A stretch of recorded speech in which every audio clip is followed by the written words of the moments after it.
Hello mga kaola, welcome po ulit dito sa aking channel sa Kaola Loka. For today's video mga kaola ay share ko sa inyo ang iba't ibang klase ng mga modus nitong mga online lending apps na hindi mo alam na na-scam ka na pala. Kaya bago ka umutang dito sa mga online lending apps ay kailangan mapanood mo po muna ito para maiwasan mo pong ma-scam dito sa mga online lending apps na ito.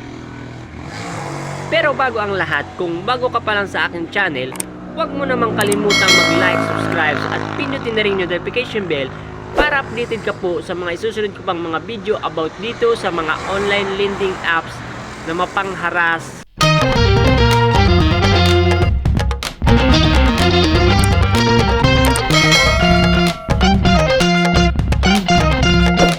So ayun nga mga kaola, unahin na natin yung mga online lending app na nag-a-auto-disburse at kusa pong pumapasok dun sa mga inyong e-wallet o bank account ng pera kahit hindi naman po kayo nag-loan. Ano pong ibig sabihin ng auto-disburse mga kaola? Yung po yung mga online lending apps na nag-download ka po ng isang online lending app, tapos nag-fill up ka po, tapos pagkatapos mo pong fill up ay nung makita mo na ng 7 days yung term, hanggang 7 days lang po yung term ng loan na in-approve sa inyo, ay hindi nyo po clinic o hindi nyo po kinuha yung pera, tapos i-delete nyo po yung apps na yon. Tapos pagkalipas ng ilang minuto ay nagulat na lang po kayo na may pumasok pong pera sa inyo kahit hindi naman po kayo nag-click doon sa loan na in-approve sa inyo. Yun po yung auto-disburse mga kaola. Kaya bago po kayong mag-download ng apps mga kaola ay ugaliin nyo pong manood po muna ng mga online lending app review para po maiwasan nyo po ang mga ganitong mga auto-disburse na mga online lending apps. At kung sakasakali man po kayo, kung nagkaroon po ng auto-disburse sa inyong mga e-wallet o bank account, ay pwede pong ibalik nyo po kaagad. I-screenshot nyo po yung apps na inyo na hindi nyo pa na-delete. I-screenshot nyo po na hindi nyo naman po in-accept yung long term na binigay sa inyo, at yung i-screenshot nyo rin po yung perang pumasok sa e-wallet nyo o bank account nyo, i-screenshot nyo po at ibalik nyo po kaagad. At wag na po kayong problema, wag nyo na pong masyadong isipin yun, yung mga pang araw-araw na mga text nila. Magte-text po kasi sila yan araw-araw po yung mga ngulit, kasi pababayaran po sa inyo yung tubo nun. Kahit hindi nyo naman po ginamit yung pera, pababayaran po yung tubo. Kaya kung nakakuha po kayo ng ganitong auto-disburse na mga online lending app o pumasok po sa inyong mga e-wallet o bank account, ibalik nyo po kaagad. I-block nyo, i-delete nyo yung apps. At huwag nyo na pong masyadong isipin, kasi wala naman po kayong inutang sa kanila at wala naman po kayong obligasyon po sa kanila, kasi hindi po kayo nag-accept doon sa term na binigay po sa inyo.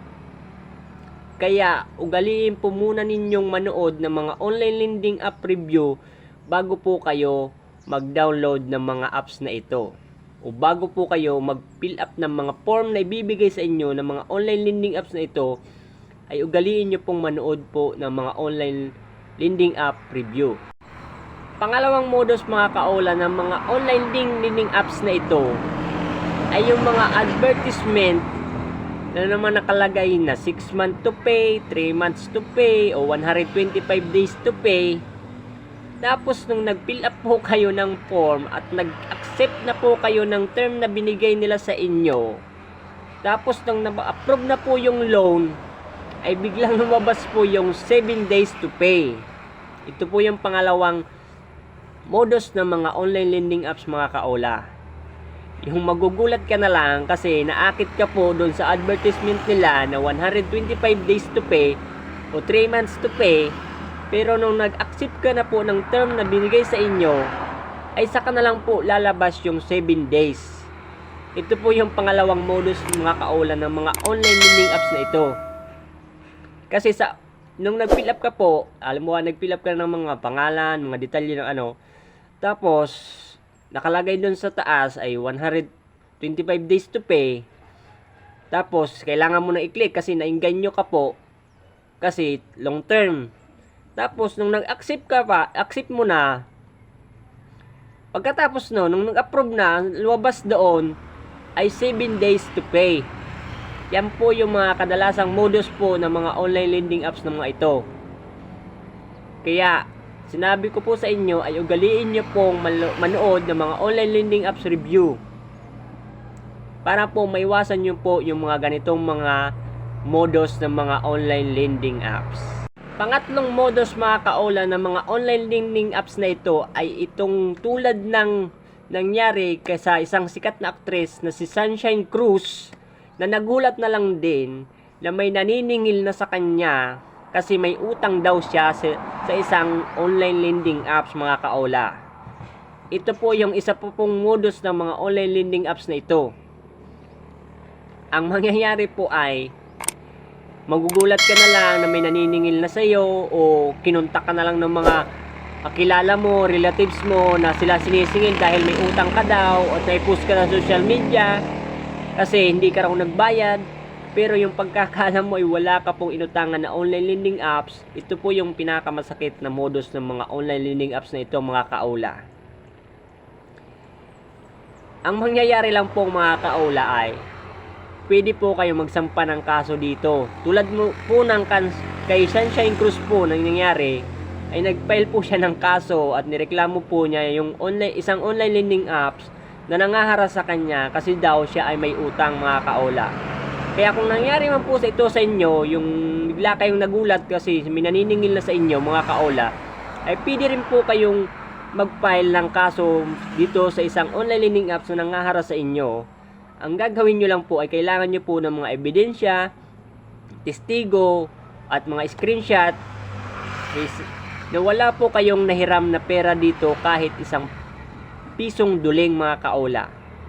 Mag-ingat mo kayo dito sa mga modus ng mga online lending apps na ito.